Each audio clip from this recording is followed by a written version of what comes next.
not many people have their little brother make a movie about him.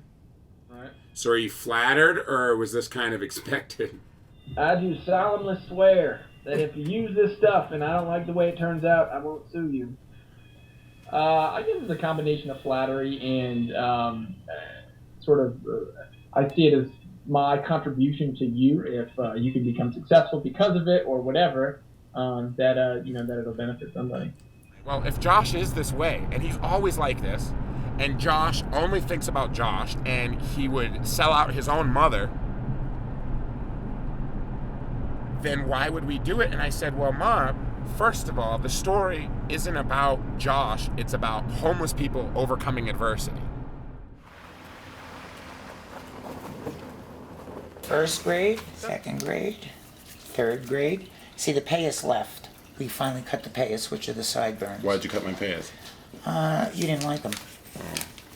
The whole thing is about the Jewish experience not being like the traditional Jewish experience, you know what I mean? We weren't like the play the violin and shul kind of Jews.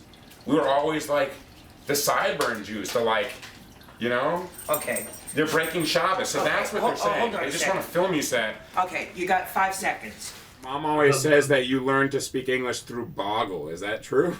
No, come on, get out of here. Look, in that case, I would never have been able to communicate with your mother because English is her only language and nothing else comes with it. I met your mother in Jerusalem.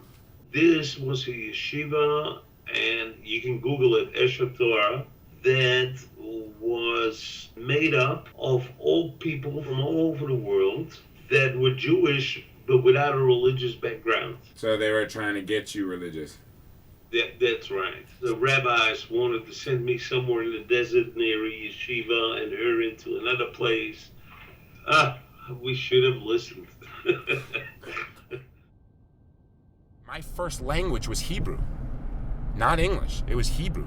She met my dad on sabbatical going to find a religious Jewish male.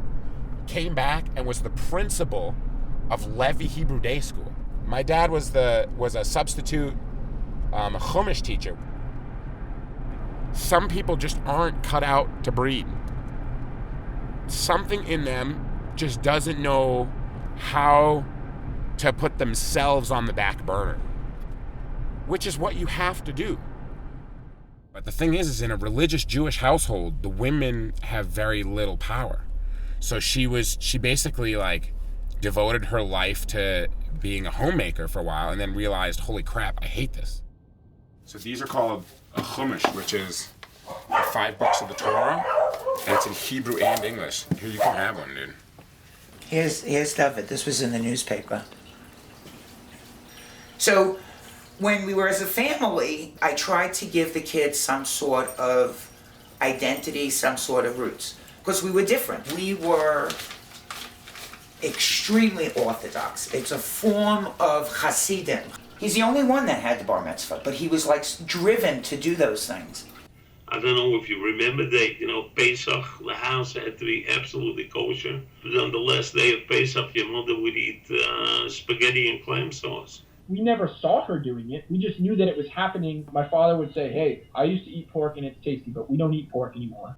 It was against the religion to use anything. I used things and still got pregnant. We had Shabbos every weekend.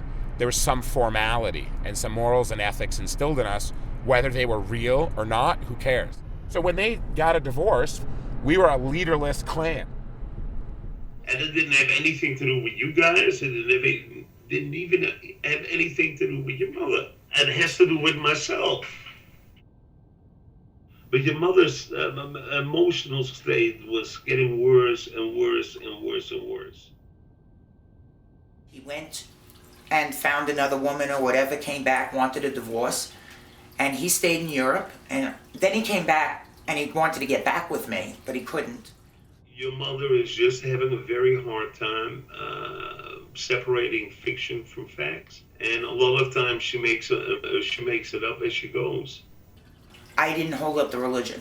I wasn't strong enough. He did it more than me. Therefore, it kind of fell by the wayside, and they went bananas. My father had been the hammer in the house for so long she didn't even know what to do.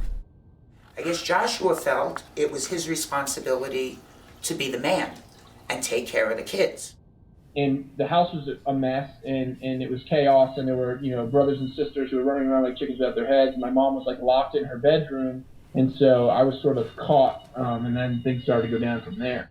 I had this weird luxury of having both of my parents love me a lot as a kid, and they always did stuff with me, and habitually forgot Josh's track meets and his soccer games.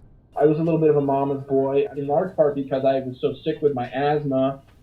Side note, largely induced by the allergens that they provided, like the cigarette smoke and the pets and all that stuff. Then things changed pretty dramatically when my father left. There's all sorts of awards here. It looks like most of them are Joshua, huh? He was so smart, and he'd learn it right away, he caused trouble. Josh has the personality of his mother. It's the drive that he has inside of him with anything that he does. It has to be in the top. He's probably the worst of all of us, because he doesn't take any medicine and he doesn't believe that he has any problem. But he chose the right profession. He didn't become a family doctor or a surgeon. He's working in an emergency room on smarts. I like the idea that you would continue to learn stuff, sort of lifelong learning. I like the idea that you make money, that you help people, like all that sort of cheesy stuff. There are people who say emergency medicine is basically show business for ugly people. This is the thing that Josh hates the most. This is the medal. He called me one day from class and said, yo, come out here for a second. He's like, yo, you want to take a test? You don't have to go to class. All you have to do is write this stuff. Who cares? I was like, I don't know. I don't know if I want to do it. Who cares? Just do it. And I did it, and I got a gold medal. I got the highest score in the nation. Devin and I are so close in age that we were so competitive with everything. My mother would defend me in my actions. My father would defend my brother in his actions. At times, they would put us up together in the living room to have some sort of all-out cage match or whatever. I think that was my father's effort to toughen up my brother. On a regular basis, David got hit. You were a very big instigator. You would egg him on just so he would beat you, so you can call me. He was, at times, an animal. If Josh was the ringleader and he was beating me up all the time, then I was living in a house where I was living in Burma. David was very good at pushing my buttons. Trickle down. I'm one of very few people on this planet that gets to him like that. Now, also, their father was very physical, and it just went right down the line as far as the violence. Right down the line. How did, corporal punishment come into that? That's how I got raised. That's how you raise kids. If you did something wrong, and certainly if it was blatant, like if you did it on purpose, then you were going to get, potched, as you say in Yiddish. You were going to get spanked, basically. When my mom was always in the hospital because she tried to hurt herself, or in the hospital because her brain snapped, I was always in the hospital telling her jokes, trying to make her laugh. I take 30 different meds a day, and my son, the doctor, he just doesn't care. I don't know, he just doesn't care. I'm not quite sure that she understands what she's done, why people are angry at her, or why it matters. David took a broom and broke it over Joshua's back because he was tired of getting hit. And we literally took neckties and tied him, and we brought him down to St. Mary's. I was like, why am I here? I don't know why Mom put me here. She put me there because that's all she knows. I had all these kids. I got stuck with the kids myself. We didn't have any parents. That's what happens when you let kids run a micro society, a household, you know what I mean? So obviously I was acting out. I got a phone call from your mother. You either come to me or she didn't know what she was going to do with you, etc., etc., etc. It was a choice that he made. He wanted to get out of the situation. The reason why I don't have past 8th is because he was living with his father at 9th. She literally kicked Josh out because he didn't want to clean up a mess. My mom just didn't want to do it herself. She said, well, it's not done by the time I get back. You gotta leave. This is the last straw. And so I was like, all right. And I made a sandwich and watched some TV, and she came back, and it was the last straw for both of us, essentially. My dad was a teenager post-World War II in Holland.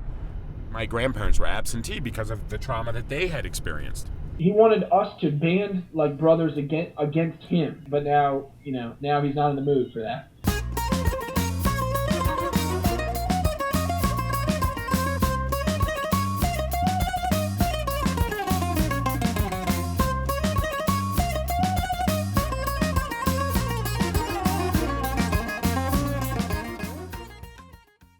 He left him alone in the house and just left the country. As a parent, obviously, I totally failed. Andy and I talk about it a lot, that they've succeeded in certain ways and are seriously disturbed in other ways. In the end, we're all become the persons we are because of our experiences in life. Everybody's entitled to be happy. I try to live my life with fairness. Like, I've been effed over so many times that I try to make sure that everything in my head is calculated with a certain rubric of fairness. You can pick sides. You can say what you want about my mom. You can say what you want about kids acting out against their parents, but like, he knows what he did to me. He knows what he did to the rest of the kids. And I think he's doing everything in his power to make sure he doesn't do that with his new children. So there's actually 8 of us.